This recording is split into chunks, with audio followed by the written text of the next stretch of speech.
Hello friend, the Gyanpurna YouTube channel में आपका स्वागत है। जैसा कि आपको पता है कि बीपीएससी चाहे बिहार पुलिस हो या चाहे बहुत सारे एग्जाम ऐसे हैं जिसमें कि मॉडर्न हिस्ट्री से बहुत सारे क्वेश्चंस देखने को मिलेंगे। खास करके भारत में राष्ट्रवाद जैसे चैप्टर से बहुत अच्छे अच्छे क्वेश्चंस मिलेंगे। तो आप हमारे वीडियो पे बने रहिए, आपको आज कहीं ना कहीं बहुत सारे इंपॉर्टेंट टॉपिक्स आपको देखने को मिलेंगे। तो चलिए, क्या क्वेश्चन है? तो राष्ट्रवाद के उदय के कारण, जैसा कि आपको जानते हैं कि भारत में राष्ट्रवाद में सबसे इंपॉर्टेंट ये बात होता है कि आखिर राष्ट्रवाद के उदय के क्या कारण है। राष्ट्रवाद का मतलब होता है राष्ट्र के प्रति चेतना या उदय। इसके क्या कारण है? तो इसके कारण जो हैं उसमें कई धार्मिक कारण है, भौगोलिक कारण है, सांस्कृतिक कारण है, सामाजिक कारण है।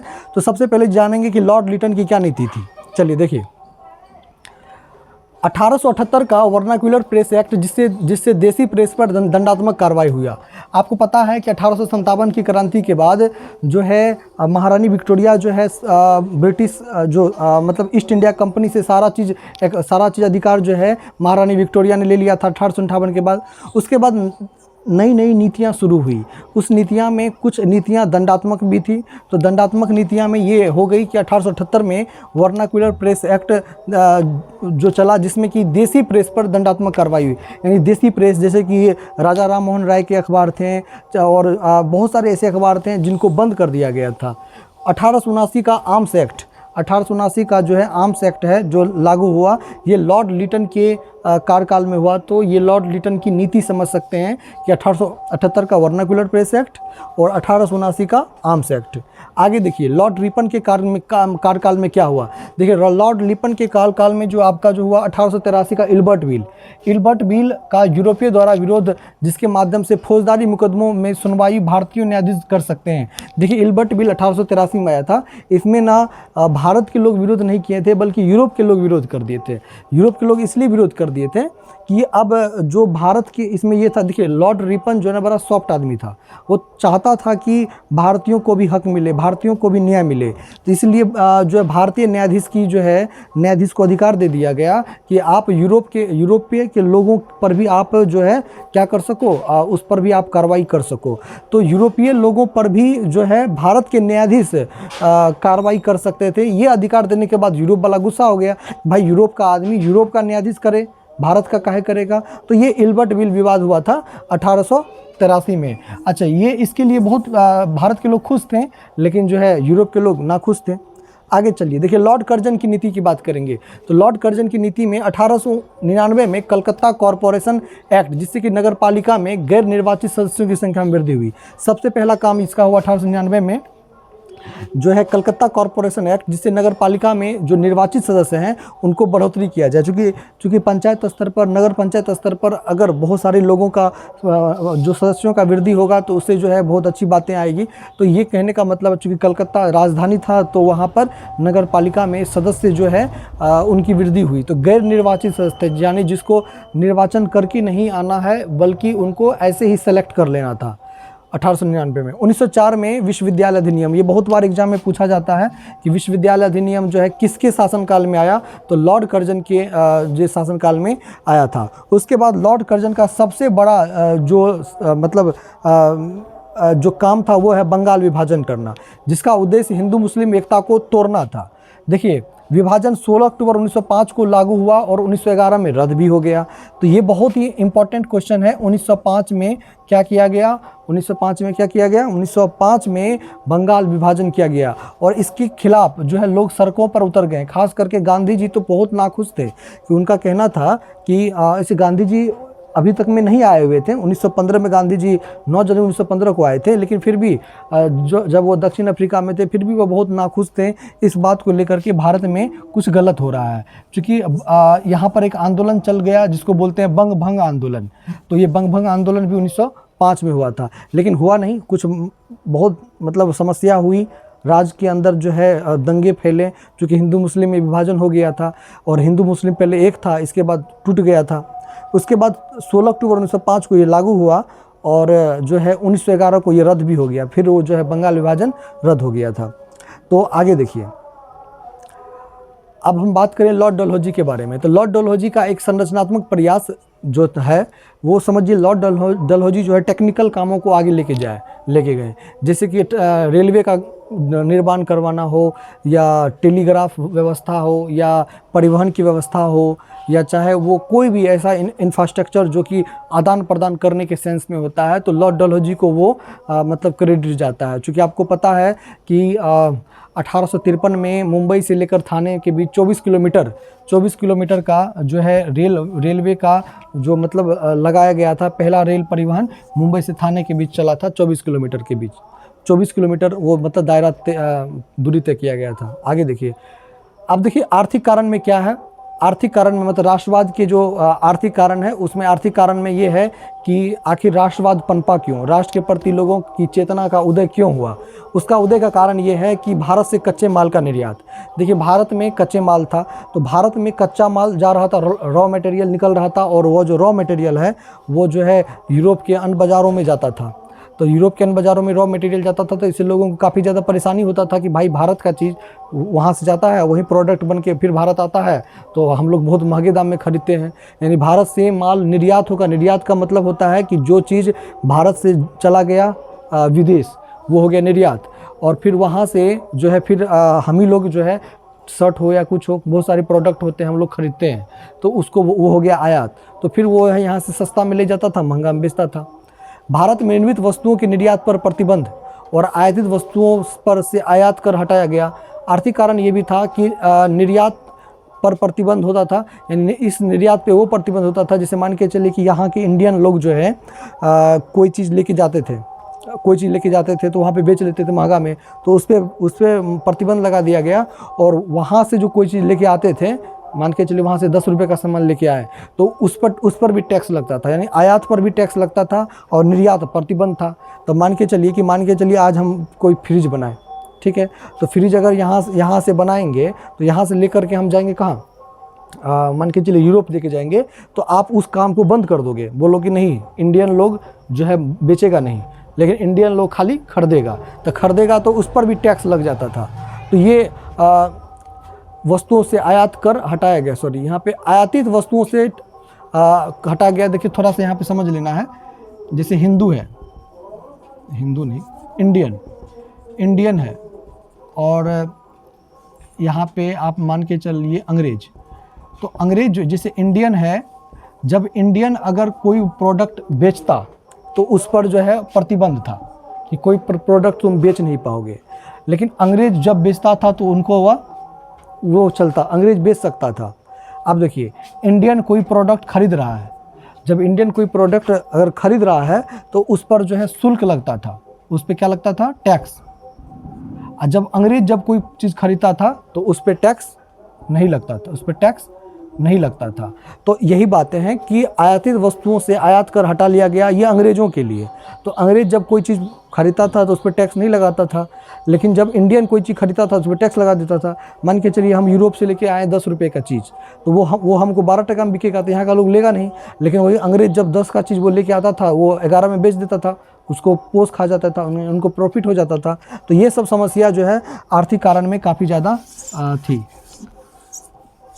आप देखिए आगे देखिए, कृषि और कुटीर उद्योग का विनाश हो गया, छोटे छोटे उद्योग हैं, मशीनरी आ गई। आपको पता है इंग्लैंड को औद्योगिक क्रांति का जनक कहा जाता है, तो इंग्लैंड में औद्योगिक क्रांति आई, तो जिससे छोटे छोटे जो चरखा उद्योग थे, अगरबत्ती उद्योग थे, ये सब खत्म हो गया था, जो है सिल्क उद्योग था, ये सब खत्म हो गया था। धन के निष्कासन का सिद्धांत दादा भाई नौरोजी ने दिया। देखिए दादा भाई नौरोजी ने पहली बार जो है ट्रांसफ़र ऑफ मतलब मनी, कहने का मतलब है कि धन का निष्कासन कैसे होता है। तो अंग्रेज जो है ना एक चाल चला था कि आखिर इंडिया से धन को लूटे कैसे, तो उनका एक तरीका बना दिया कि आयात पे प्रतिबंध लगा दो, निर्यात को बढ़ा दो, इस तरह के बहुत सारे सिस्टम बनाए हुए थे जिससे कि धन का निष्कासन इंडिया से हो जाता था। यानी इंडिया से धन का निष्कासन होता था, इंडिया को ही, यानी 10 रुपये का चीज़ लेके जाता था, इंडिया को ही वो 15 में खरीदना पड़ता था। इस तरह धन के निष्कासन का सिद्धांत कौन दिया, दादा भाई नौरोजी ने दिया था। तो ये चीज़ आपको याद रखना है। आगे देखिए,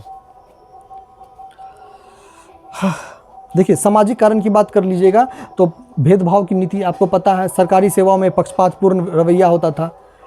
धार्मिक कारण की बात कर लोगे तो सामाजिक और धार्मिक सुधार भी हुए, उसमें ब्रह्म समाज की स्थापना 1828 में राजा राममोहन राय ने किया था। तो राजा राममोहन राय ने ब्रह्म समाज की स्थापना किया था।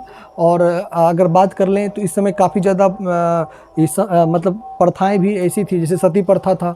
तो सती प्रथा को भी राजा राममोहन राय ने लॉर्ड विलियम बेंटिंक के मदद से जो है उनको मतलब उस कानून को लागू किया था कि सती प्रथा नहीं होनी चाहिए। आर्य समाज के संस्थापक थे स्वामी दयानंद सरस्वती। इन्होंने एक नारा दिया था, वेदों की ओर लौटो। 1856 में ईश्वरचंद विद्यासागर द्वारा विधवा पुनर्विवाह हेतु प्रयास किया गया। सर विलियम जॉन्स की बात करें तो एशियाटिक सोसाइटी की स्थापना किया था 1784 ईस्वी में।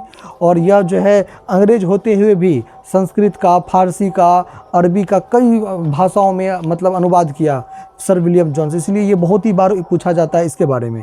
देखिए प्रथम विश्व युद्ध के कारण और परिणाम को भी अपने लोग जानेंगे कि प्रथम विश्व युद्ध 1914 से लेकर 1918 के बीच चला था, तो उसमें क्या क्या जो मौलिक बातें थी चलेंगे आगे। देखिए प्रथम विश्व युद्ध को प्रथम विश्व युद्ध को आप ऐसे समझ जाओ, तुरंत आप समझ जाओगे, इसमें ज़्यादा परेशानी नहीं होगी। देखिए दो राष्ट्र थे, एक थे मित्र राष्ट्र और एक था धुरी राष्ट्र। धुरी राष्ट्र को हम लोग केंद्र शक्ति कहते हैं। एक मित्र राष्ट्र था एक और धुरी राष्ट्र। धुरी राष्ट्र को हम लोग क्या बोलते हैं? केंद्र शक्ति। मित्र राष्ट्र में जो फ्रांस था, ब्रिटेन था, रसिया था। ज़्यादा चर्चा मित्र राष्ट्र की क्यों होती है? क्योंकि अपने लोग जो है गुलाम थे ब्रिटेन के, तो समझ लो कि अपने लोग मित्र राष्ट्र के अंदर में थे। किसके अंदर में थे? मित्र राष्ट्र के अंदर में थे। और उधर जो अगर धुरी राष्ट्र की बात करोगे तो जर्मनी, इटली, ऑस्ट्रेलिया और हंगरी। जर्मनी, इटली, ऑस्ट्रेलिया और हंगरी, ये आपको जो है धुरी राष्ट्र थे। तो धुरी राष्ट्र में ना आपको पता है कि प्रथम विश्व युद्ध में जो धुरी राष्ट्र की हार हुई, जर्मनी को अपमानजनक संधि करना पड़ा। इसका एक और मेन कारण क्या है कि 1914 से लेकर 1918 के बीच युद्ध चला। 1917 में अमेरिका की एंट्री हो गया। जब अमेरिका का एंट्री हो गया तो यहाँ पे फिर जो है पहले पल्ला भारी था किसका? धुरी राष्ट्र का। धुरी राष्ट्र का पल्ला भारी था। धुरी राष्ट्र का क्या था? पल्ला भारी था। धुरी राष्ट्र का क्या था? पल्ला भारी था। इधर मित्र राष्ट्र था, मित्र राष्ट्र डूब रहा था। तो अमेरिका पहले बोला कि हम एंट्री नहीं लेंगे, चिंता मत करिए। 1914 में एंट्री नहीं लिया, 15 में एंट्री नहीं लिया, 16 में एंट्री नहीं लिया, 17 में टपक गया अमेरिका। जैसे ही अमेरिका इसमें टपक गया, इसका पल्ला भारी हो गया और फिर ये हार हो गया। किसका हार हो गया? धुरी राष्ट्र का। तो 1917 में अमेरिका की एंट्री हुई थी, तो जिससे जो है धुरी राष्ट्र का हार हो गया था और जो है जर्मनी को अपमानजनक संधि करना पड़ा।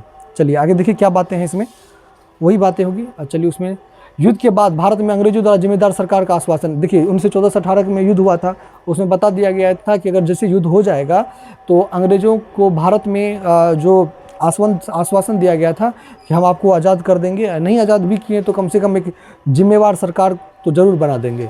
रक्षा और महंगाई में वृद्धि हो गई। आपको पता है कि युद्ध में तो काफ़ी ज़्यादा क्षति होती है, लाखों लोग मारे जाते हैं। तो उसमें जो है भारत से जो धन का निष्कासन हुआ, तो फिर उसकी भरपाई करने के लिए मतलब रक्षा बढ़ा दिया गया, महंगाई में वृद्धि कर दी गई, कहीं कहीं अकाल पड़ गया। 1915-17 के बीच एनी बेसेंट और बाल Gangadhar Tilak home rule league आंदोलन चलाए थे। देखिए एनी बेसेंट सब आप जानते होंगे।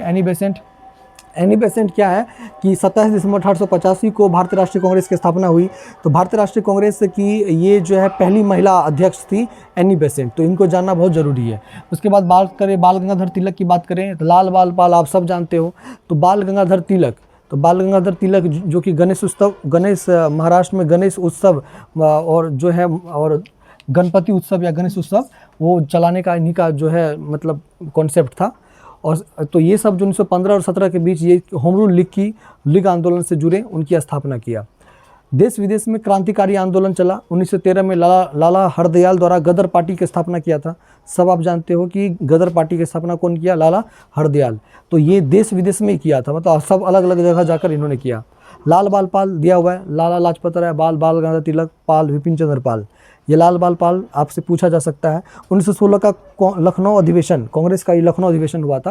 कांग्रेस के गरम और नरम दल का एकीकरण हुआ था। सबसे पहले बात कर लें एकीकरण हुआ, डिवाइड कब हुआ? तो डिवाइड हुआ था 1907 में, 1907 के सूरत अधिवेशन में। किस अधिवेशन में? तो सूरत अधिवेशन में क्या हुआ कि सूरत अधिवेशन में दोनों डिवाइड हो गए। कांग्रेस जो है वो दो टुकड़ा में बट गया, ठीक है, 1907 में। लेकिन फिर क्या हुआ 1916 का लखनऊ अधिवेशन में? गांधी जी भी सबको पटिया करके एक जगह कर लिए, बोले अलग अलग नहीं होना, इसे एकता टूट जाएगा। बात समझ में आ गया होगा आपको। चलिए आगे देखिए क्या है, और ये इधर क्या है। चलो, तो इसके जो अध्यक्ष थे 1916 का लखनऊ अधिवेशन में, उनमें अंबिका मंजूमदार थे, अंबिका चरण मजूमदार। कांग्रेस और मुस्लिम लीग के बीच इन्होंने समझौता किया था। तो भारतीय राजनीति में महात्मा गांधी का अहम योगदान है, साहब आप जानते ही हो। 1915 में 9 जनवरी 1915 को भारत लौटे, उसमें हम प्रवासी दिवस करते हैं। उसके बाद जो है 1917 में चंपारण सत्याग्रह हुआ, और फिर जो है खेरा आंदोलन हुआ, और अहमदाबाद मजदूर मिल आंदोलन हुआ। इस तरह के आंदोलन से वो काफ़ी ज़्यादा जुड़े रहे। गांधी जी के राजनीतिक गुरु गोपाल कृष्ण गोखले थे, और गोपाल कृष्ण गोखले ने ही गांधी जी को बोला था कि भाई क्या कर रहे हो साउथ अफ्रीका में, चले जाओ। कहाँ? 1915 में बोले कि चले जाओ, 1 साल घूम के आओ इंडिया, देखो इंडिया की राजनीति कैसी है। चलिए आगे देखिए, परिणाम के साथ अंतर संबंध। महंगाई अपने चरम पे थी, आप सब जानते ही हो। आयात रुक गया, फलता भारतीय उद्योग फले फूले, उद्योगपति वर्ग का जन्म हुआ। जैसे ही मतलब उधर से रुक गया था आयात, तो भारत में जो लोग थे उद्योगपति, उसका जन्म हुआ। राष्ट्रवादी भावना के प्रभाव बावजूद उपनिवेशों पर कठोर नियंत्रण का प्रयास किया गया। देखिए 1909 का मॉन्टेग्यू-चेम्सफोर्ड सुधार द्वारा प्रांतीय परिषद में सदस्यों की संख्या वृद्धि हुई। देखिए 1919 में मॉन्टेग्यू-चेम्सफोर्ड सुधार हुआ। मॉन्टेग्यू-चेम्सफोर्ड सुधार से मैं आपको बता दूं, 1909 में मार्ले मिंटो सुधार हुआ था। मार्ले मिंटो सुधार, 2 आदमी नाम है, एक है मार्ले, एक है मिंटो। तो दोनों आए थे सुधार करने के लिए 1909 में। तो ये इसका भी चर्चा है। लेकिन 1919 में आए थे मॉन्टेग्यू-चेम्सफोर्ड सुधार। इसमें क्या था कि जो प्रांतीय परिषद है उसमें सदस्य की संख्या, भारतीय सदस्य की संख्या बढ़ानी चाहिए। प्रथम विश्व युद्ध से उत्पन्न परिस्थितियां ने भारत में गांधीवादी आंदोलन के लिए पृष्ठभूमि तैयार किया। यानी 1915 के बाद प्रथम विश्व युद्ध खत्म हुआ, 1914-18, मतलब उसी के बीच में गांधी जी भी आ गए। उसके बाद जैसे ही गांधी जी आ गए तो उसको मौका चाहिए था, तो अलग अलग मौका उन्होंने तलाशा, जिसमें कि मान के चलिए 1916 में लखनऊ अधिवेशन हुआ। उसके बाद जो है एक राजकुमार शुक्ल नाम का आदमी था, जो कि जब बिहार से चलकर आया था, गांधी जी को बोला कि चलिए गांधी जी, जो चंपारण में एक मामला है, वो मामला जो है नील की खेती से है। तो उसमें नील की खेती में था क्या कि 3/20 यानी 20 कट्ठा में 3 कट्ठा आपको जो है उपज नील का उत्पादन करना पड़ेगा। तो ये बातें थी। तो नील उत्पादन में मेनली यही बातें हैं कि जो यूरोप में यहाँ से नील लेके जाता था तो वहाँ पे बहुत अच्छा चलता था। लेकिन हुआ क्या कि यूरोप की अलग अलग बाज़ारों में, जैसे बात कर लें जर्मनी में, अलग अलग बाज़ारों में एक नया टेक्नोलॉजी का नील उत्पादन होने लगा। वो टेक्नोलॉजी का नील उत्पादन होने लगा, यानी वो केमिकल वाला। तो उससे क्या हुआ कि जो खेती वाला जो नील था, वो उसका जो है काम चौपट हो गया। तो अंग्रेज़ तो क्या थे, अपना तो फैक्ट्री बनाया हुआ था चंपारण में, आखिर फैक्ट्री का करेगा क्या? इसीलिए मजबूरन में किसानों को बोला जाता था कि ज़बरदस्ती करना ही पड़ेगा नील, नहीं तो हमारा फैक्ट्री ख़राब हो जाएगा। तो इस चक्कर में जो है मजबूरी में जो है नील का उत्पादन करना पड़ा। नहीं तो अगर, चूँकि केमिकल वाला नील सस्ता पड़ता था और लोग उसको पसंद करने लगे, ये वाला जो उत्पादन होता था ये महंगा पड़ता था, तो इसलिए मजबूरन में जो नील की खेती करना पड़ा, मतलब बिहार के लोगों को, चंपारण के लोगों को। आगे देखिए क्या बातें हैं। अच्छा देखिए यहाँ पे देखिए, राष्ट्रीय आंदोलन के चरण की बात कर लें तो किस तरह से 1919 से 47 के बीच बात करेंगे। तो प्रथम चरण 1885 से 1905, द्वितीय चरण 1905 से 1919, और तृतीय चरण जो है वो आपको 1919 से 47 के बीच में। तो प्रथम चरण की बात कर लें, द्वितीय चरण और तृतीय चरण। तो सबसे ज़्यादा एक्टिव जो है गांधी जी तृतीय चरण में रहे। असहयोग आंदोलन 1920-22 में, सविनय अवज्ञा आंदोलन 30-34 में, भारत छोड़ो 1942 में। तो पहला बात करेंगे हम अगस्त असहयोग आंदोलन 1920। क्यों बात करें? क्योंकि हम गांधी जी की भूमिका पढ़ रहे हैं, इसीलिए। चलिए, तो असहयोग आंदोलन सितंबर 1920 के कलकत्ता अधिवेशन में असहयोग आंदोलन चलाने का निर्णय लिया। किस अधिवेशन में? कलकत्ता अधिवेशन में। 1 दिसंबर 1920 के नागपुर अधिवेशन में पुष्टि और स्वशासन की जगह स्वराज का लक्ष्य। देखिए ये याद रखना पड़ेगा, सितंबर 1920 के कलकत्ता अधिवेशन में असहयोग आंदोलन चलाने का निर्णय लिया। यानी कलकत्ता अधिवेशन में ही बताया गया कि असहयोग आंदोलन चलाया जाए। फिर 1 दिसंबर 1920 को नागपुर अधिवेशन में पुष्टि किया। तो पहले कलकत्ता में बोला, ऐसे कलकत्ता में बोला कि चलेगा, नागपुर में बोला चलबे करेगा। चलेगा चलबे करेगा में फ़र्क है। चलेगा किस में? कलकत्ता अधिवेशन सितंबर 1920 में, और 1 दिसंबर 1920 को नागपुर अधिवेशन में पुष्टि किया कि हाँ चलेगा, और साथ साथ में ये भी बोल दिया कि स्वराज का लक्ष्य लो। स्वराज मतलब खुद का राज्य। तो प्रथम जन आंदोलन, क्योंकि व्यापक स्तर पर अधिकांश वर्गों की भागीदारी थी, तो असहयोग आंदोलन 1920 को कहा जाए, और यह जो है काफ़ी ज़्यादा जनसंघर्ष इसमें हुआ था। आगे देखिए, रॉलेट एक्ट 1919। देखिए बिना मुकदमा चलाए, इसको काला कानून कहा जाता है, जेल में बंद किया जा सकता है। कोई जैसे 5-6 आदमी रोड पे चल रहा है, पकड़ करके जेल में अंदर दे, पहले जेल में पकड़ेगा, बाद में पूछेगा भाई तुमने गलती क्या किया, इसको इसीलिए इसको काला कानून कहते हैं। इसमें कोई अपील नहीं, कोई दलील नहीं, किसी वर्ग का कोई चीज़ नहीं पूछा जाएगा कि आप कहाँ जा रहे हो, नहीं जा रहे हो। कोई वकीलों आएगा उसी को अंदर कर देगा। तो ऐसा कानून था काला कानून। अपील नहीं, दलील नहीं, वकील नहीं। देखिए कितना बढ़िया बात, अपील नहीं, वकील नहीं और दलील नहीं। रॉलेट एक्ट के खिलाफ प्रदर्शन के दौरान अमृतसर में डॉक्टर सतपाल और सैफुद्दीन किचलू 2 आदमी को पकड़ के गिरफ्तार कर लिया। गिरफ्तार जो कर लिया तो मामला गर्म हो गया। तो सब जो है अमृतसर में जलियांवाला बाग हत्याकांड हो गया। इसके बाद अमृतसर में सब आया था इकट्ठा, मेला चल रहा था गिरफ्तारी के विरोध में। पंजाब के अमृतसर में जलियांवाला बाग में 13 अप्रैल 1919 को शांतिपूर्ण सभा पर जनरल ओडायर बोला कि सबको मार दो, उड़ा दो। और ये जो डायर है, ये डायर सबको उड़ा दिया। ठीक है, मतलब ये इसके कहने पे सैकड़ों लोगों पे गोली चलाई। अब देखिए जो अमृतसर है, अमृतसर ऐसा है वहाँ पे कुआं भी है वो, ठीक है। तो बच्चा सब जो भी था तो गोली मारेगा तो जाएगा कहाँ, दीवार इतना बड़ा लंबा था, सब कुआं में जाके कूद गया। तो या तो इधर जाओ उधर जाओ, कुआं में लोग जाके बहुत लोग जाके मर गया। तो रविन्द्रनाथ टैगोर थे और यहाँ से क्वेश्चन पूछा जाता है कि भाई 13 अप्रैल 1919 को हुआ तो रविन्द्रनाथ टैगोर ने ऐसा कौन महान काम कर दिया, तो उन्होंने नाइट की उपाधि त्याग दी। और गांधी जी ने किसकी उपाधि त्याग दी, केसर हिंद। कल ये शायद यही क्वेश्चन था ना, उसमें गल अति था। तो केसर हिंद की उपाधि त्याग दी। और इसने कौन सी उपाधि त्याग दी, नाइट की उपाधि त्याग दी। कौन, रविन्द्रनाथ टैगोर ने, यानी महान काम कर दिया, नाइट की उपाधि त्याग दी। और केसर हिंद की उपाधि कौन त्याग दी, गांधी जी। जलियांवाला बाग हत्याकांड की जांच के लिए बोला हंटर समिति, कौन, आप पता है इसको जो है डायर को बुलाया कहाँ, लंदन, आ जाओ। लंदन बुलाया, इनका स्वागत किया, माला वाला पहना के स्वागत किया, बहुत बढ़िया काम किया है। ये बोला क्या कि हम तो प्रशासन को मेंटेन कर रहे थे, तो इनको उपाधि भी दिया था। हंटर समिति हुआ, कुछ ऐसा कुछ प्रभाव नहीं पड़ा किस पे, उल्टे इसका बहुत सम्मानित कर दिया, जनरल ओडायर का। क्या कर दिया, जनरल ओडायर का सम्मान कर दिया। ये वाला बोर्ड रहता है ना, चलो आगे बढ़ो। चलिए, तो ये हो गया खिलाफत का मुद्दा। देखिए खिलाफत की बात कर लें तो प्रथम विश्व हुआ। प्रथम विश्व में जो है तुर्की जो है ध्रुवी राष्ट्र की तरफ था, जर्मनी, तुर्की, ऑस्ट्रिया, हंगरी। तो ये सब तुर्की के खलीफात जो थे उसका जो है बहुत मजाक उड़ाया गया और उनको जो है बहुत अपमान किया उसका, कौन, ब्रिटेन की तरफ से। तो भारत के मुसलमान, चूँकि खलीफा जो था वो संपूर्ण विश्व का, मतलब वो एक तरह का वो मतलब सम्मानित व्यक्ति था। तो कहीं ना कहीं समस्या ये हो गया कि उनका मजाक उड़ाएगा तो भारत के मुसलमान का मजाक उड़ गया, इसलिए उन्होंने खिलाफत आंदोलन चालू कर दिया। तो खिलाफत आंदोलन किया गया। इस खिलाफत आंदोलन को गांधी जी भी ने सपोर्ट किया था। देखिए 17 अक्टूबर 1919, याद रख लीजिए, 17 अक्टूबर 1919 को खिलाफत दिवस मनाया जाता है। खिलाफत दिवस मनाया गया 17 अक्टूबर 1919 को। अखिल भारतीय खिलाफत आंदोलन के अध्यक्ष महात्मा गांधी।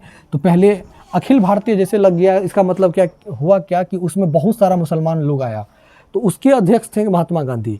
ऐसे जो है खिलाफत आंदोलन के अध्यक्ष महात्मा गांधी नहीं थे, लेकिन अखिल भारतीय खिलाफत आंदोलन के अध्यक्ष कौन थे, महात्मा गांधी। महात्मा गांधी के प्रयास से ये इसलिए आए, ये सोचे क्या कि सभी ने असहयोग आंदोलन 1920 है, खिलाफत आंदोलन असहयोग आंदोलन को मर्ज कर देंगे ना तो हिंदू मुस्लिम एक हो जाएगा, इसलिए ये बोला कि हम ही अध्यक्ष रहेंगे। तो ये मौका भी है, मौका पे चौका लगा देते हैं ताकि एक हो जाए। आगे